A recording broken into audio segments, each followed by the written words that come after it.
Somewhere in Toledo, Ohio, at 7:14 on a Friday morning, before the coffee is even finished dripping, a pharmacy technician opens her banking app and moves exactly $50. Not 55, not whatever happens to be left over. 50.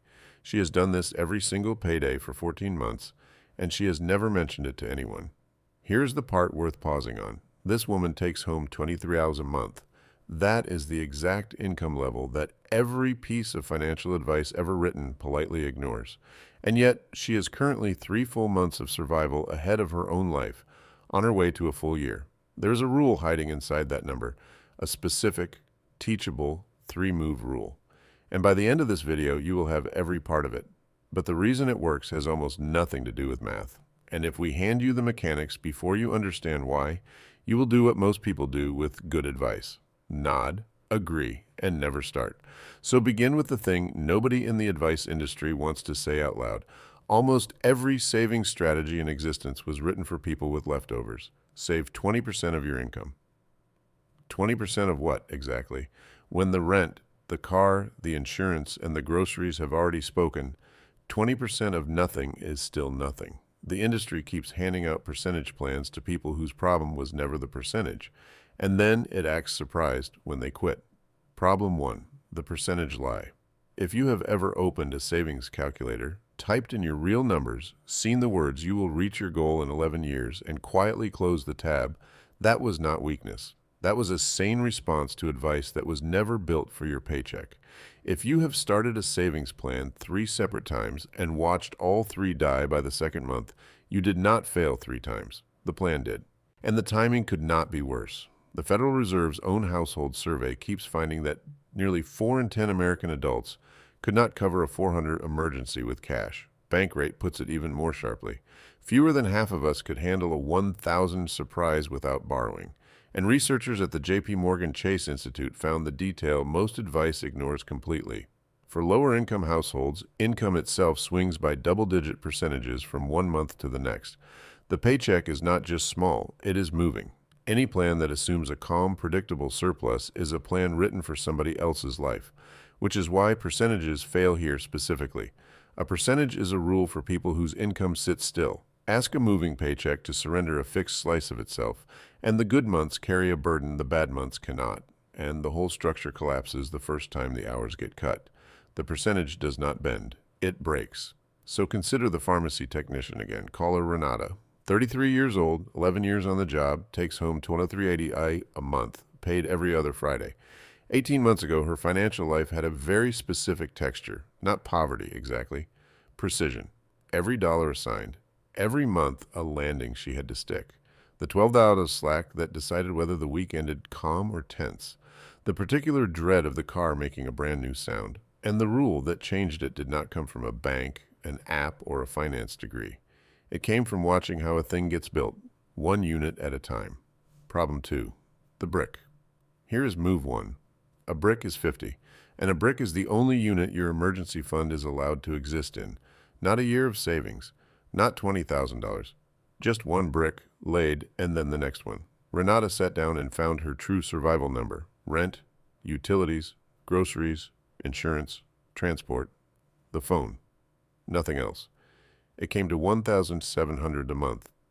A full year of survival then was $2,400. She wrote that number down exactly once, divided it by 50, and never looked at it again. 408 bricks. And from that day forward, her entire savings life became one automated move. Every other Friday, before the month could object, one brick, $50, transferred on its own. The discipline happened once, on the day she set it up. After that, the machine handled the mornings. Notice what the brick quietly removes. It removes the giant number from view. A Chicago economist named Richard Thaler spent a career documenting what human brains actually do with money. We do not treat it as one pool. We sort it into mental accounts, and we treat a huge, distant goal very differently than a small, present action. A $20,000 target does not motivate you. It votes against you. Every month, you look up at 20,000 from 300, and the gap does all the talking. Big plans rarely die of math. They die of the view. The brick blocks the view on purpose. Problem 3, the conversion. Move 2 is the engine, and it is the part almost everyone misses. The payday brick is only the heartbeat, steady, small, alive. The real construction happens when money gets freed or found. Renata canceled a storage unit she had been avoiding thinking about. 89 a month. Under the rule, freed money does not dissolve back into the month. It converts. One brick laid the same day every month forever. Then her tax refund landed, 1,140. And here, Thaler's research carries a specific warning. Windfalls get filed into the fun money account in your head, and they evaporate at double speed. The rule's answer is a hard 24-hour capture window. Within one day, that refund became 22 bricks, laid, counted, and gone from temptation's reach. A weekend shift covering a coworker became 2 bricks. An insurance refund nobody expected, 1 brick. The conversion is how a $50 habit quietly builds at a $400 pace. This is the move that separates people who save from people who intend to. Because everyone gets freed and found money. A canceled subscription, a birthday check, a bonus, an overtime week. For most people, that money simply re-enters the bloodstream of the month and disappears without a trace. The conversion gives every loose dollar a standing destination before your brain can assign it to something fun. It is not about earning more. It is about catching what already passes through your hands. Problem 4, the ceiling. Move 3 is the strange one, and it is the move that saves the whole plan in month 5. Under this rule, you are never allowed to make a savings decision bigger than $50. Ever. No, let me put in $300 this month. I am feeling strong. Because the same ambition that drops $300 in on a good month is the exact ambition that quits entirely on a bad one. The ceiling keeps the plan boring, and boring is the entire point. Here is what that boring buys you. On the months when the car does make that sound and there are no bricks to lay at all, nothing breaks. A percentage plan misses 1 month and dies of shame, quietly, the way plans die, with no announcement, just a transfer that stops happening. A brick wall simply waits. The wall does not judge. It is exactly as tall as it was, and the next brick is exactly $50, same as always. Renata had a coworker. Call her Paulette. Same pharmacy, same years in, take home within $40 of Renata's. 14 months ago, they talked about money on a lunch break, and both of them started saving that same week. Paulette did what the internet told her. She picked the impressive number, $500 a month, and attacked it. For 2 months, she made it, and it felt like becoming a new person. Month 3, her hours got cut, and the plan missed. Month 4, catching up meant $1,000, and the math laughed at her. She quit.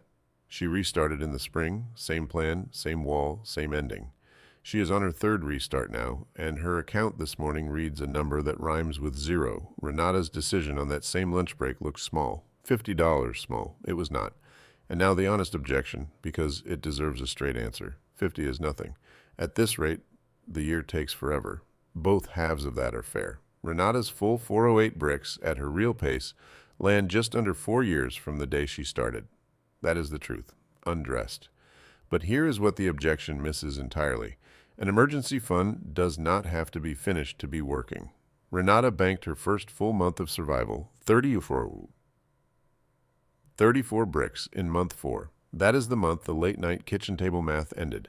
By month 14, 3 full months of survival stood behind her, and the specific fear that used to live in the sound of her own car had nowhere left to sit. The year is the destination. The panic dies in the first mile. 2 honest edges before we close. First, the carve-out. If your income genuinely sits below your survival line, if the math is negative before a single brick exists, then this is not the tool, and no savings habit will fix an income gap. That is a different and harder conversation about hours, rates, and benefits you have earned. Second, where the bricks live matters more than people think. A wall like this belongs in a high-yield savings account paying around 4%, which is roughly the going rate in 2026, which means a finished wall quietly lays about 16 of its own bricks a year with no help from you. Eventually, the wall starts hiring itself. So, if you want to start tonight, there are 3 moves and only 3. Find your real survival number, the stripped, honest one, divide it by 50, write the countdown once, and put the paper away. Set the automated payday brick before you sleep, because willpower is spent by Friday afternoon, but a standing transfer has never once had a bad week. And start your conversion list so that every fee, subscription, and forgotten drip you cancel from this day forward has a standing destination within 24 hours. You do not save a year, you lay a brick. and then, only then, the one after it. Understanding money is your best defense.